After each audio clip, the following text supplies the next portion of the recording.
Hi, I'm Ray. And I'm Nez, and welcome to the Unstable Podcast. Let's get into it.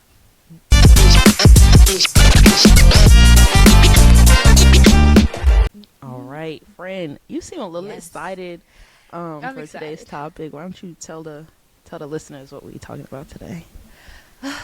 We're talking about mental health, ladies and gentlemen. Yay.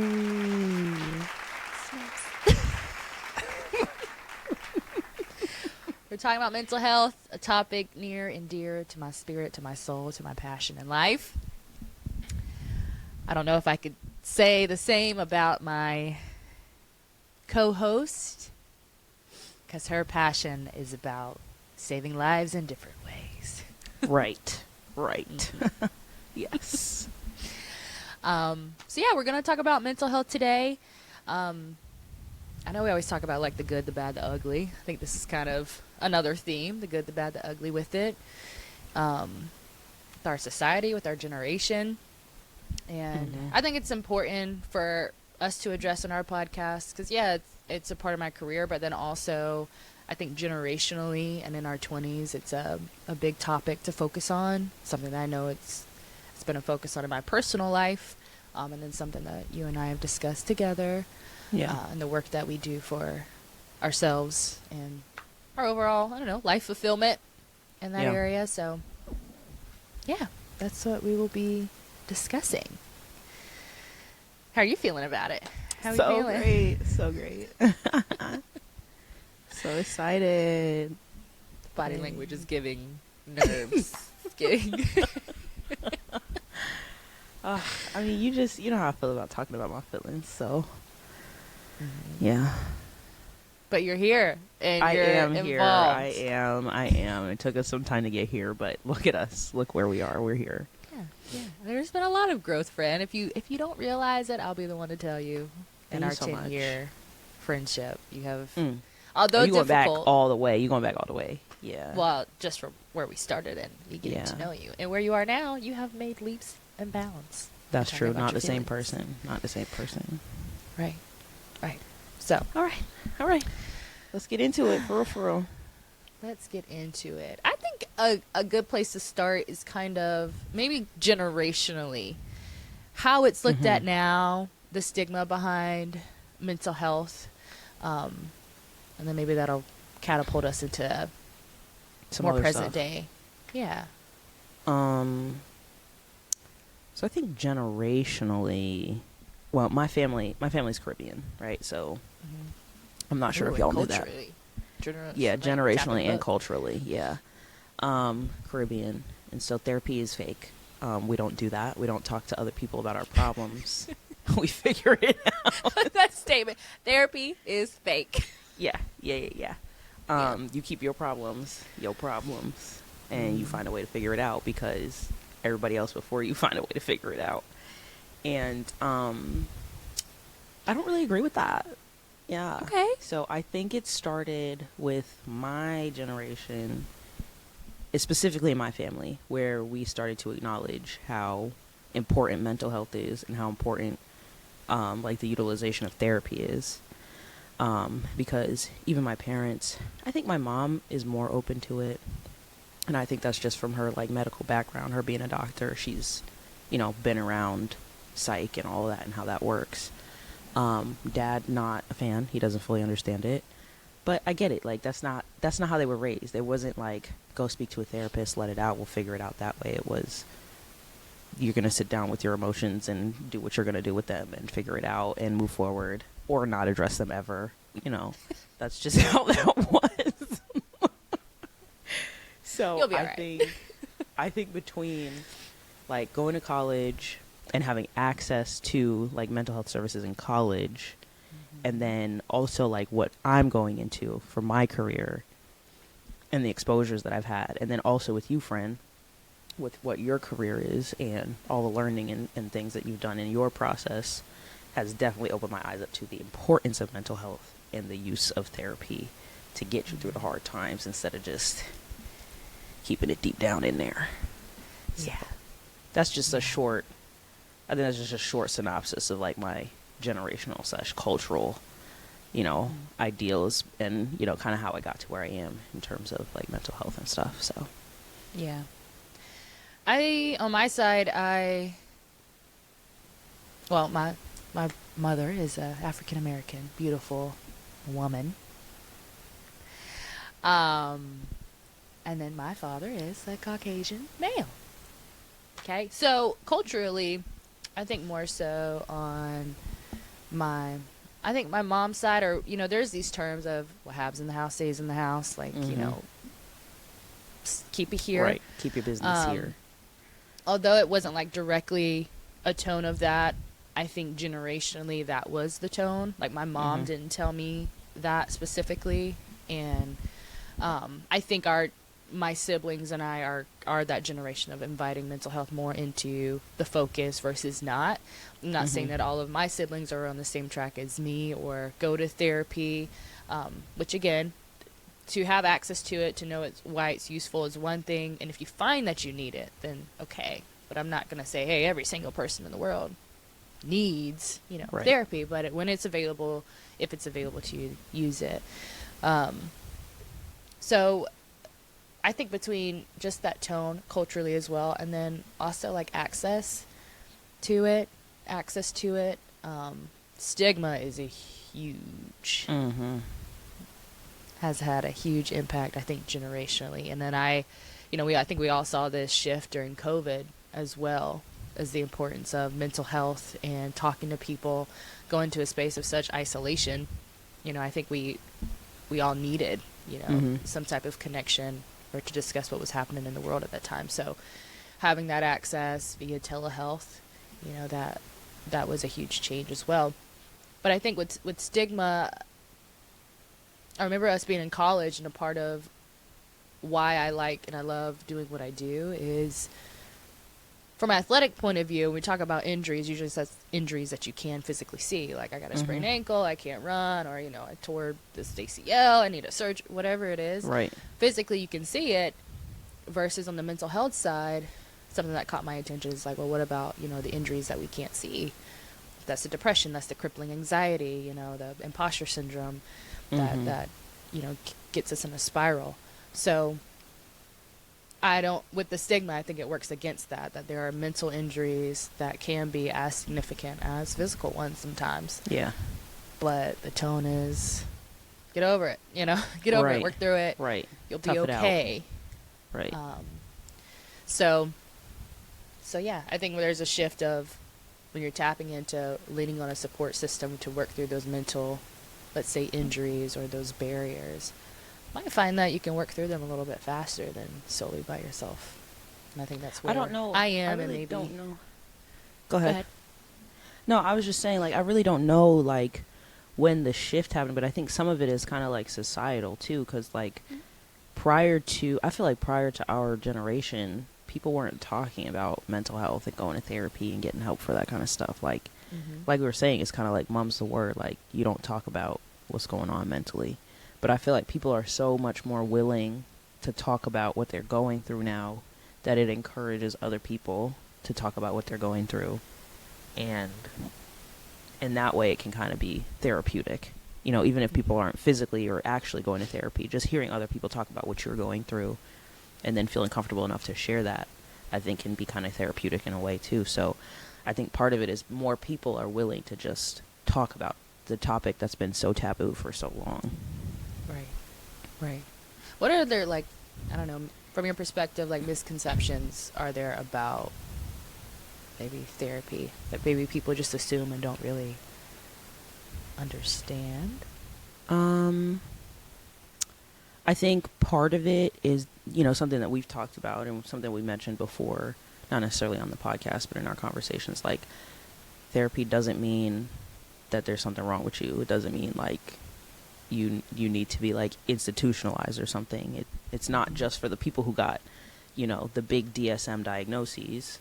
It's for everybody. It can be for everybody. Everybody got something to work on. So I think that's one misconception. I think another one, kind of talking about, like, culturally, is that, going to therapy or talking about your mental health means that you're weak, or it's a sign of weakness, when it really isn't. I'm speaking personally here. This is good though. Because that's something I really had to like address within myself. Like, is there like, what's wrong with me? Like, am I just being a baby to go cry in somebody's office about what's going on? Like, I could just be crying in my own bed and that's fine. It's the same thing. No, it's not the same thing. So I think it's not, I think it's getting over that stigma of like, it's not a form of weakness and it's okay to need help and to go to someone professional for said help. Like, there's only so much that your friends can do for you. I mean, I am a little bit biased and I cheat a little bit because, you know, I got you. But sometimes I don't be she's got a wanting few to. invoices in the mail that I haven't gotten. Sometimes you're like, damn, I'm making my friend work on her day off. I'm so sorry, girl. It's okay. But I'm a friend first to you. Okay. But, you know, there's certain things that your friends are not capable of or equipped to handle. And it's okay to talk to somebody else. I mean, honestly, I think sometimes it's easier to talk to a therapist. Like, this is someone you are paying to listen to your problems and somehow come up with a way to solve the problems. And you don't got to see them again for at least another week, maybe 2. They're not going about the world telling your business, judging you. You know what I mean? Like, this is their job, is to help you. And then when you, you know, leave, nobody else is going to hear about it. You know, they're not going to be like, friend, remember when you told me this? No. They're not going to use it as a weapon against you. So I think, yeah. That was a rant. So sorry. No, that's a good misconception / I think tapping back into that stigma too. I think that misconception is that therapy is only for these, you know, bigger diagnoses where across a lot of the DSM, we're really looking at like your quality of life, you know? So if what we call adjustment disorder, if you're changing a job and a position, that change can be such a change that it lowers your quality of life. Maybe that results in anxiety or depression, you know? So to change your job or let's say get promoted, oh, this is a great thing, but that comes different responsibilities, that comes, you know, maybe imposter syndrome, you know. So we're overall looking at your quality of life. So big or small, if it's so significant that it's impacting your quality of life, your work, your social skills, your relationships, your ability to get out of bed, you know, taking care of yourself, our quality of life is going down, no matter where it's originating from.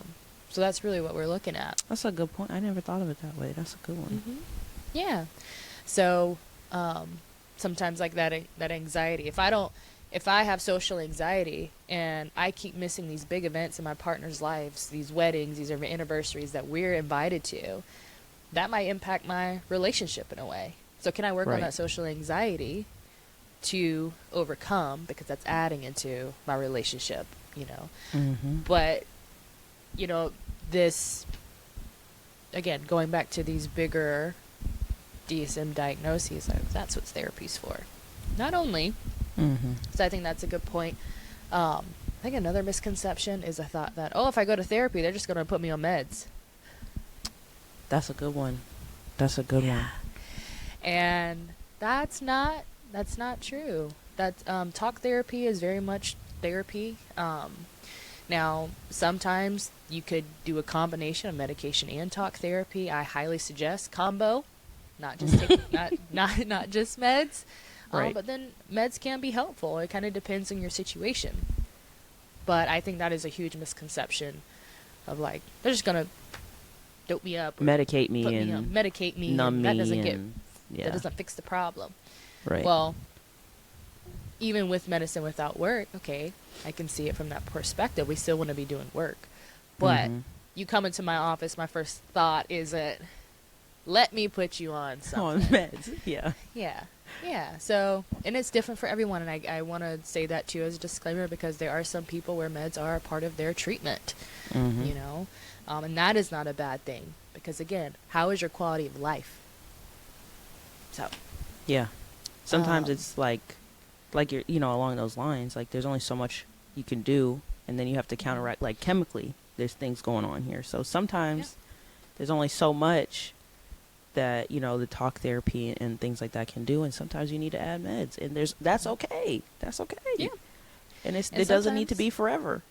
Nope, exactly. That was going to be my other point, is that I've had patients that would come in, start a medication, do talk therapy, eventually work with the psychiatrist to taper off because meds aren't necessarily needed. We've developed awesome Right. coping skills to Right. handle whatever the issue was.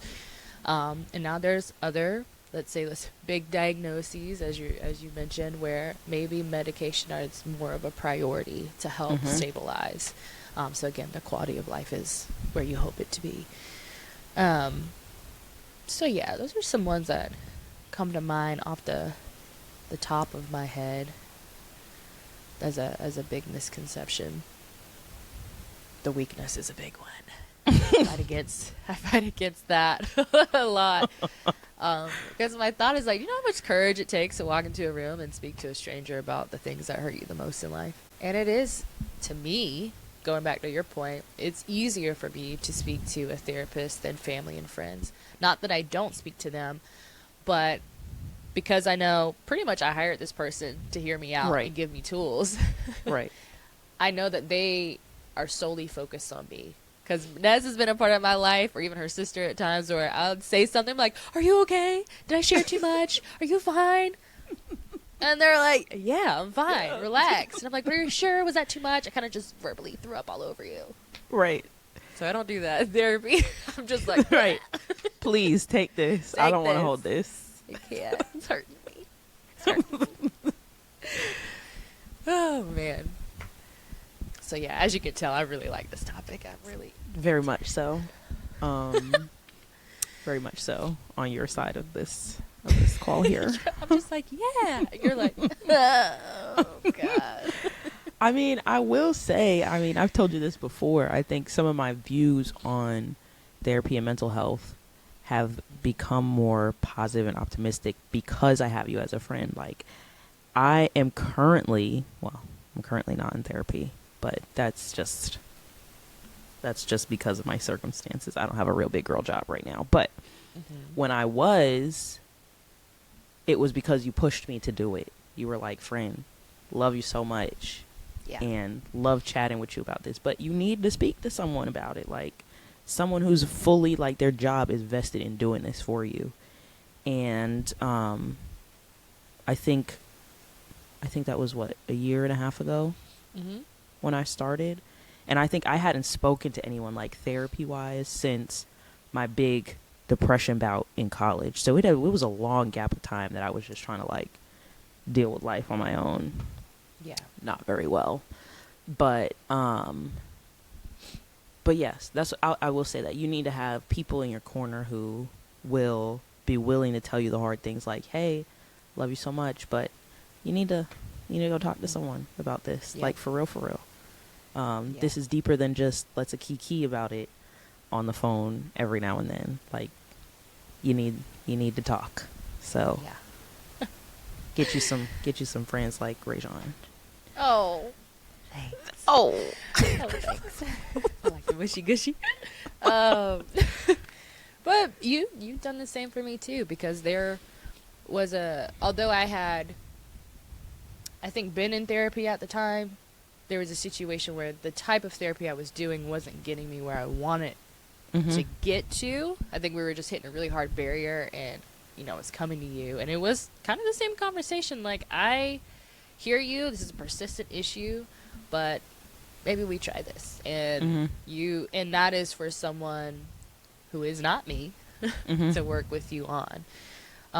Because I think there is a fine line, and even with me being a therapist, for people who aren't therapists, who have friends who are going through things, Right. I'm just like, how do you identify that line of, I'm not equipped to handle this for you? And I think that takes a level of self-awareness that you do have, that I think we both have. Yeah. In our relationship, to be like, love you to death. Been friends a long time.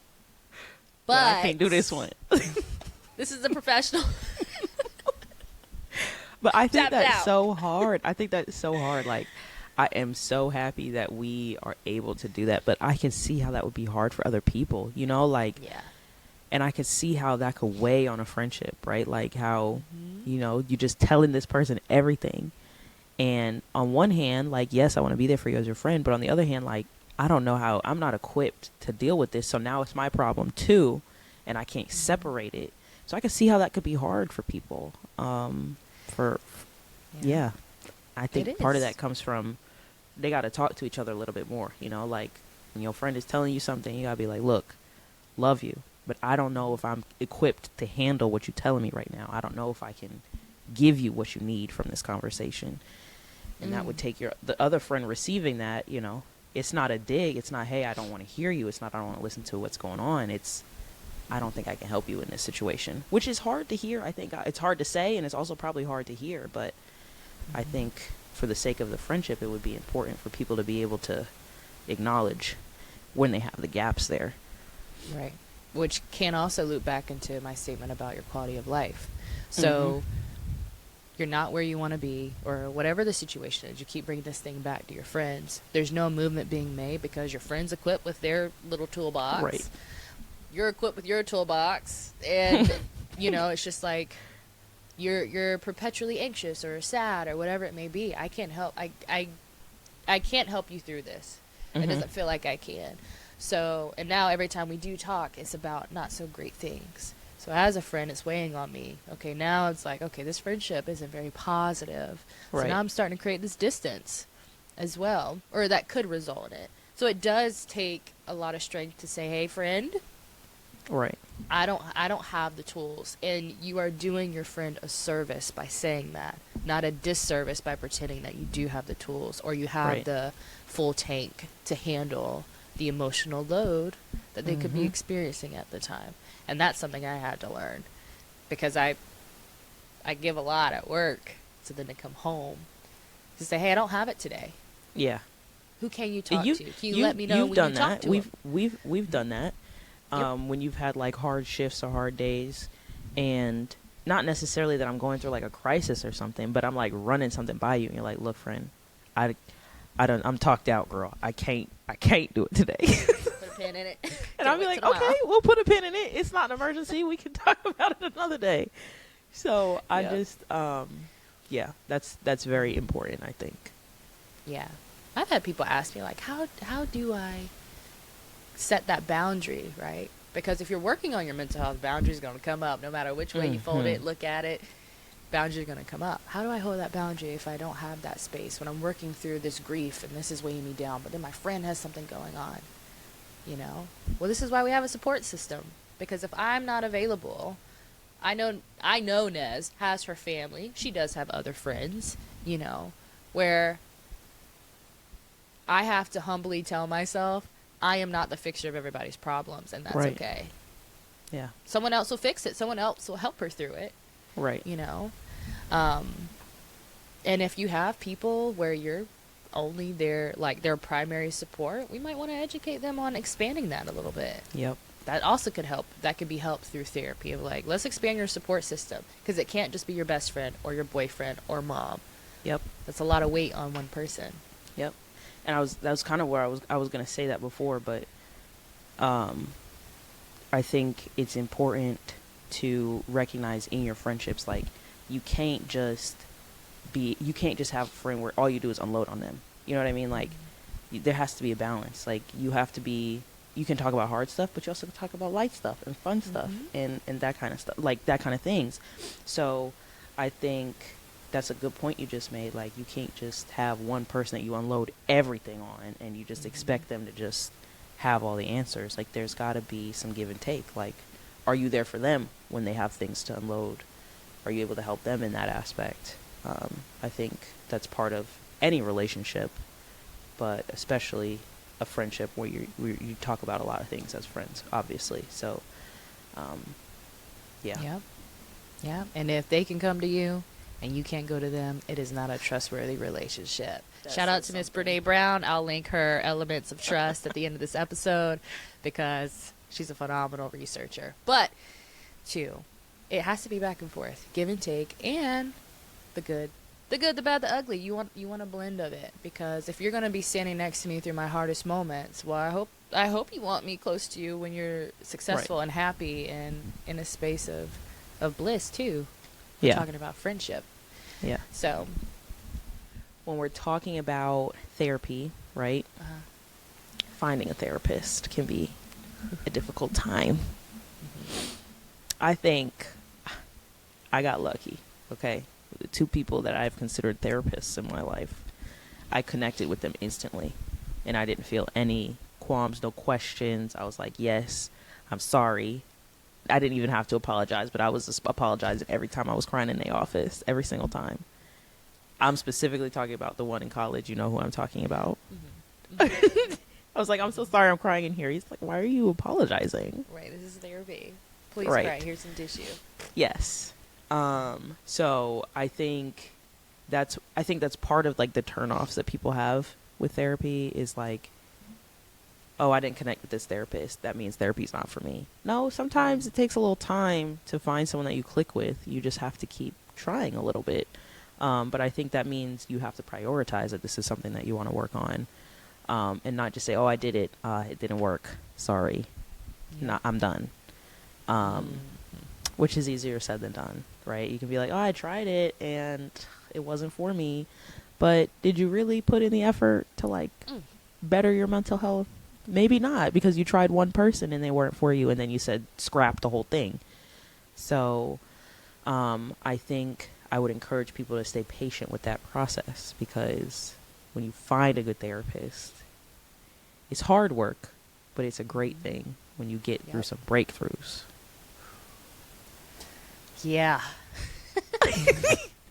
I have so much to say. Like I do, because my first question to a lot of people is like, what are you willing to do to have your needs met? Because if the first therapist doesn't work out, well, we're still fighting depression. We're still fighting anxiety. You still have needs of like resolving those big issues either way. Right. So what are you willing to do to have your needs met? You know, so then that can lead me back into going back to family. Your needs aren't being met, or aren't being. Sorry, take a second. Aren't being met at some capacity. So are you willing to try someone you haven't tried before? Right. Who an unbiased opinion, you know, are you willing to try that? Then when you are trying, like you're saying, we're running into a situation where, oh, it didn't work out. I don't really click with them. This is how I break it down to some of my clients. She's about to preach, y'all. I am. I'm so sorry. But some of it's personal experience, and then some of it's like I see someone who tried and then gave up very quickly. Number one reminder is that every therapist has their own personality, their own preference on how they go about therapy, certain modalities that they're more geared to, which may or may not be aligned with you. Everybody is different, fortunately, because if every therapist was the same, there might be a lot of people who don't get their needs met. Right. So that's the first thing.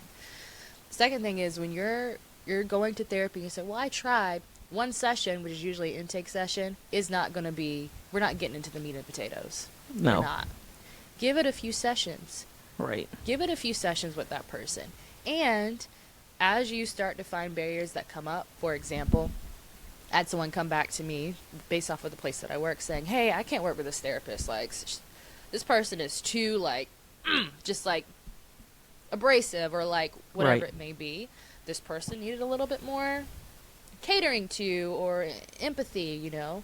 I've had people tell me, like, you're too problem-solving too fast. Okay. Talk to your therapist. This is a barrier for me and why I can't open up. I feel like I can't meet you there. This is what's going on for me. Because then that therapist will at least have that opportunity to meet you where you're at. But I cannot meet you where you're at unless you tell me. Unless you tell me. I say very often. Can't read your mind. Can't read your mind. So then after those kind of feats, I'm being open, I'm trying, I'm giving them opportunity and communicating, and I'm still not clicking, maybe we want to look at a different therapist. But first session, you're not going to get too much. We don't build relationships outside of therapy in one meeting. I mean, correct me if I'm wrong, like the intake is usually just like, tell me about yourself, what's going on, what do you feel like your gaps are, what do you want to work on, what's really bothering you, the end. Like, you don't really... Yeah, we're doing all initial assessment, biopsychosocial. We're getting background on you, immediate stuff that's going on, any health history we need to be concerned about, medications. Yeah. So we can build this full picture of what am I looking at, what are some outlying factors that may be impacting their mental health. So then we can do the work. And Right. sometimes, depending on where you're working at, your treatment goals are set in that same session when we're doing that biopsychosocial or the session after.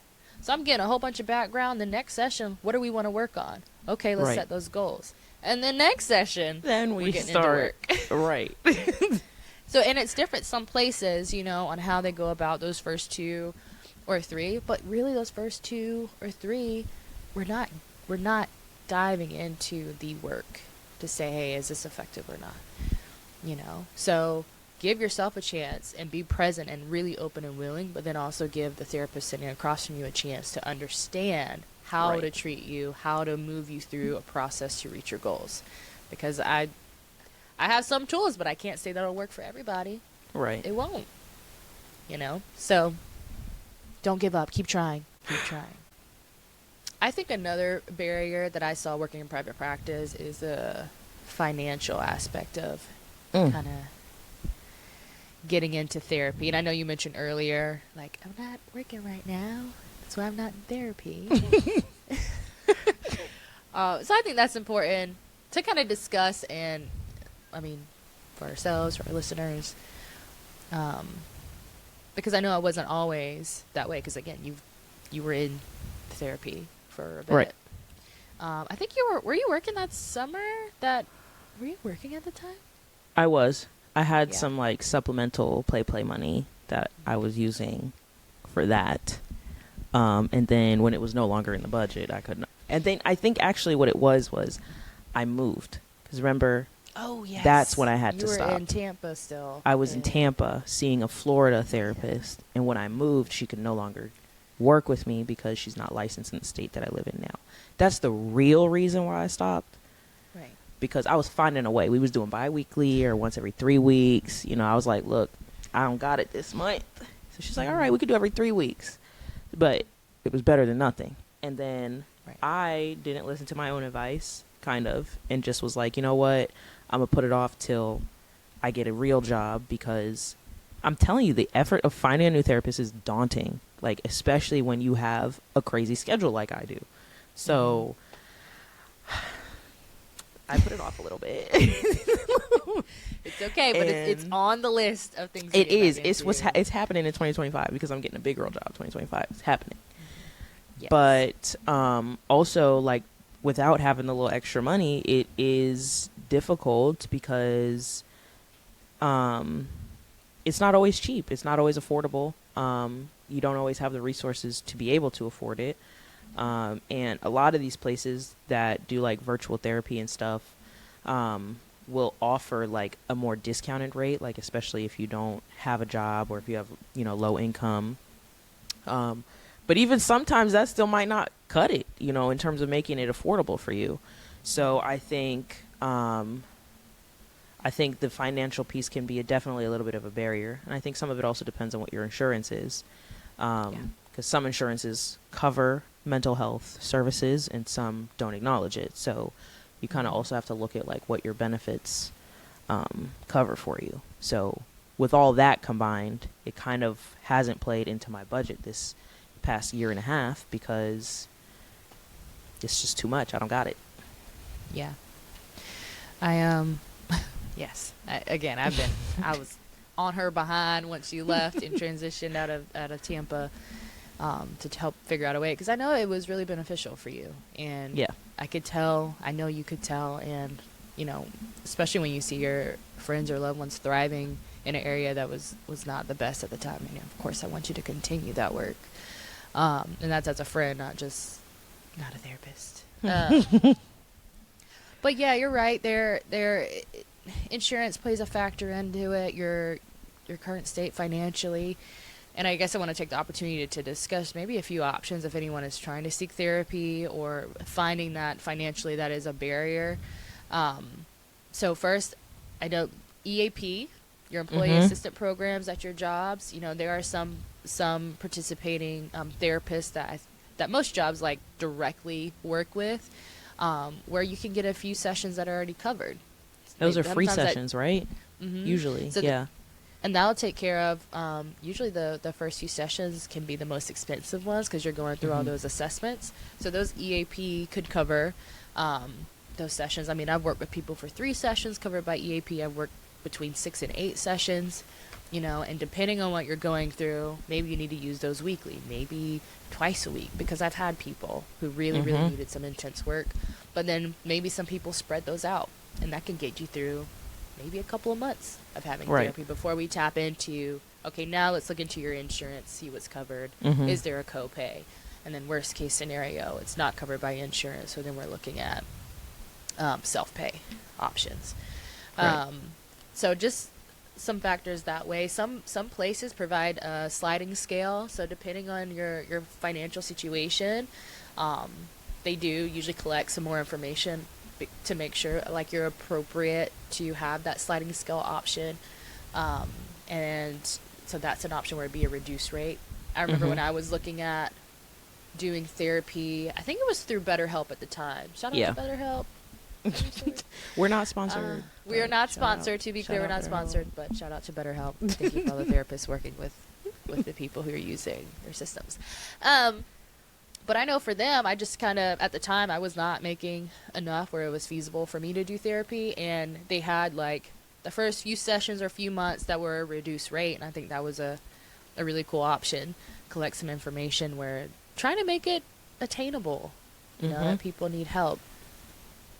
The other area for, if you're like me, you need to just look at the budget. And again, this message is going to speak to someone who really needs it, and you know exactly who you are, and that is okay.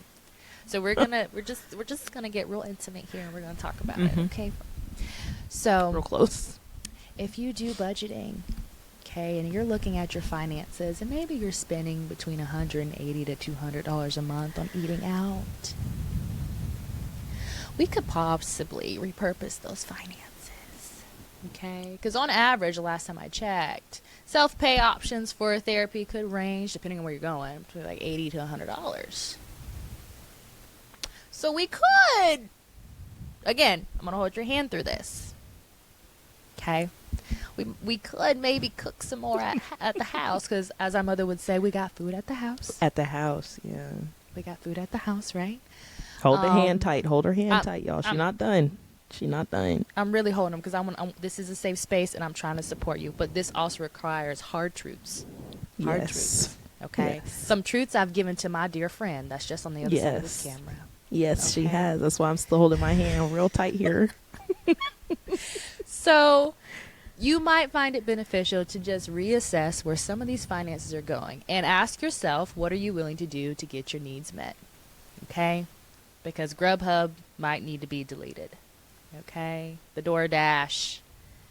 Okay? The every other Friday nights with the girls. The shopping trips, the retail trips, the retail therapy, the afterpays. There is a way. There's a way that we can maybe reallocate some of those funds. So, if you feel like that message there might have hit you in the heart. Again, both people on this understand. Okay? we have had to assess and reassess.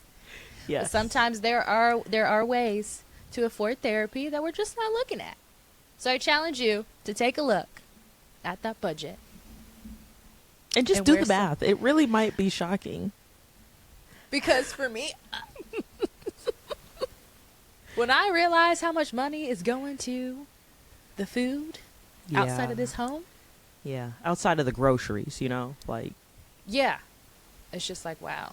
And even if you're spending $40 on Grubhub, like that's like 2 meals at home. Maybe even more. Maybe even more. Because you got leftovers. Thank you, friend. See? The work we do. Look how far she's come. Look how far she's come.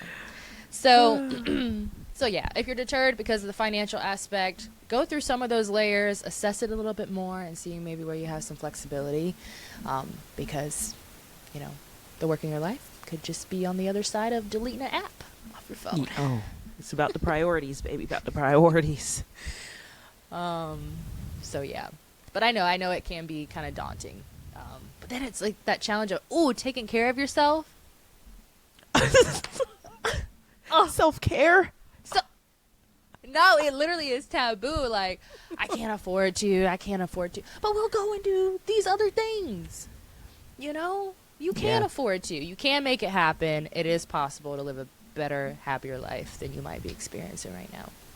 So, that's all I'm going to say about it. Guys. You heard it here first. And if you didn't hear it first, I'm reinforcing what somebody else said. Right. Maybe somebody else just needed to hear you say it. You're right. They needed to hear from another voice, another avenue. They needed me to hold their hand. That's the key right there. Nobody was holding their hands before. They was just kind of slapping them with it. Yeah. They had to get their hand held. Yeah.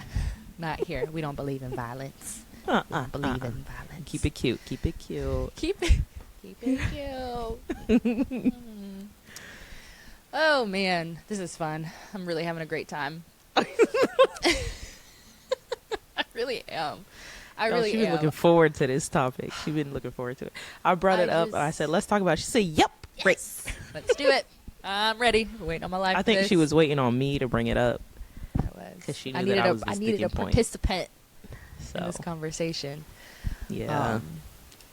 But I think human beings are amazing, man. And, like, we are social human beings. I even tell myself, like, I don't have everything that I need to overcome some of the challenges that I face. Like, I can be humble enough to say I am limited in resources to handle things. And that can be as a therapist. I'm a human first. I'm a human and I'm in America first. You know? Right. Human, woman, biracial woman. Just to throw on a few. In America first. Throwing all the descriptors out there. Yeah. So it's just like, because I've had people, shouldn't you know? Just because I know, it's the doing, though, sometimes. Right. And the reinforcing. Which, bringing it back to therapy, is just like, if you go to therapy, dang, another handhold. Oh, okay. I don't know where this handhold is going, but I'm going to hold it. It's all right. You understand. You understand. Okay. To go to therapy, to talk about coping skills, avenues to reach your goals, and not do the work outside of the therapy office. Whoa. Yeah. It is difficult. I'm not pretending like I haven't come back to therapy like, oh, crap, nope, I didn't do those affirmations this week. Or I didn't because I'm in an old habit. To not do the work, you're not going to see the results that you're seeking. Therapy continues when you leave the office. The work continues when you leave the office. Okay. Okay. No more hand holding. That's it. Oh, man. So, yeah. Keep doing the work. Keep doing the work. What else, friend? Girl, I don't know. She said, I'm tired. I'm already tired. We've talked too much. There's a lot of sharing. But sharing is caring. Sharing is caring. Yeah. Okay, so I think it's time we transition to the segment of our show that we love to call Tea Time. Mm-hmm. And you have the question for Tea Time, so I do. You go for it. The question for today is, what coping skills do you use in your daily life that has really positively impacted you? I got one right off the bat. What we got? Right off the bat. Emotional balloon. That's all I had to say. You gonna know what I mean. Can we explain that? Come on. Yes. So sometimes in life, a lot of things happen, and you just feel a lot of emotions. Mm-hmm. And the emotions really compound on each other. In the equation of the balloon, like I said, you just fill the balloon up every time with all the emotions, right? Mm-hmm. And for someone like me, who was typically a bottle it up, keep it down in there person, you just keep blowing up the balloon every time you feel something. And then it gets to the point where the balloon pops, okay? And the balloon pops because it's simply too much. It can't hold all of that, right? Mm-hmm. And so then the balloon pop for me was like a mental breakdown, like crying, or getting angry and snippy for no reason, and then crying, you know, just like a real, like, full-on breakdown. And my last therapist told me, you got to work on releasing the emotional balloon. Like, you can't just keep building it and building it and building it. And so that's something I use even to this day. You know, like, even though I'm not in therapy, I still take that with me. Like, let's see where the balloon is at. Are we about to pop? We gotta let some things out. And for me, letting out the balloon is just a couple tears. You know what I mean? Might have to boo-hoo a little bit. But that's just what works for me. Some people, I don't know, some people do other things. But for me, to let out my emotional balloon, I gotta cry a little bit. And that's okay. Mm-hmm. I used to be anti-crying. But that's okay. You gotta let it out. You can't just keep it in there. You can't keep it in there. It's bad for you. It's toxic. Mm-hmm. Mm-hmm. So, I would say that's my number one. You've grown so much. I'm so proud of you. I'm so proud of you. You're right. It's okay to cry sometimes. We gotta let it out. Yeah. It's not good. Yeah. Okay. The emotional balloon. Take note, anyone listening. Where's your emotional balloon at today? Is there some fizz you can let out so you do not pop? Okay. Yeah. Because it's hard to repair that after the pop. Because people's pops are different. Mine is lay in the bed, cry, eat my emotions. Some people's is cussing somebody out, and then now you can't take that back. You know what I mean? Like, you might have said some real hurtful stuff. Now you can't take it back. So. Beautiful. Emotional balloon. Done. Thank you so much. One of my biggest coping skills, and I'm very proud of this one because I felt like it's become a part of my daily habit, is positive self-talk. Like I don't even know if I really remember how I talked to myself before I really intentionally made it a part of my language, but I can feel the difference. And it's not to say, like, when things feel bad, I'm like, oh, I'm really stressed with this thing, that I don't acknowledge it. I'm more like, God, this thing at work is stressing me out. But I'm like, okay, but I'm doing a good job, and I'm still learning, and I'm meant to learn, and I'm not always going to have it right every single time. And to go through this helps me do better the next time. Like, I verbally say it, not just in my head, but if I'm on the phone with someone that I'm talking to. Mm-hmm. I've noticed that I accompany, they are like one and the same now. If I have some type of stressor, I'm backing it up with a positive thing or a different perspective. And I'm really proud of that because, like, thank you. Because it was not always that way. And the power of self-talk, you'll hear this if you go to therapy, you'll hear it in the social media. Yeah, like, it's so important. We will bring ourselves down and drive ourselves into the ground if we really allow quickly, ourselves to. so easily, so fast. And we all know that we listen to the negative more than the positive, right? So 100 people compliment you, one person doesn't. Oh, what's wrong with me? What am I not wearing? What? You know? So just think about all the negative things that you shoot at yourself. How are you offsetting that with positive words to move you through whatever the difficult thing is? So positive self-talk. Talk to yourself nice. Talk to yourself like a best friend. Because there are things I've said to myself, friend, that I would never say to you. So why am I doing it? And vice versa. Think about it, y'all. Think about it, y'all. Don't be so mean at yourself. I need to take that advice, too. I be mean to myself all the time. Yeah. Hey, add it in your toolbox. And it just starts with, like, add one positive thing. You catch yourself, God, this sucks. Okay, well, what's good about it? What? Right. You know? Because it is. It's a mind shift that I think a lot of people would benefit from. So that's my go-to tool. Thank you. A good one. Thanks. But I know usually our tea time transitions us to the end of our episode. So before we go, I do want to shout out anyone who is working in the field, in the healthcare field, in the mental health care field, because we do work together and coincide to take care of our patients or our clients. And so I want to thank you for the work that you do. You are appreciated, and the work that you do does not go unnoticed. Anyone who is a consumer of therapy, continue to do the work.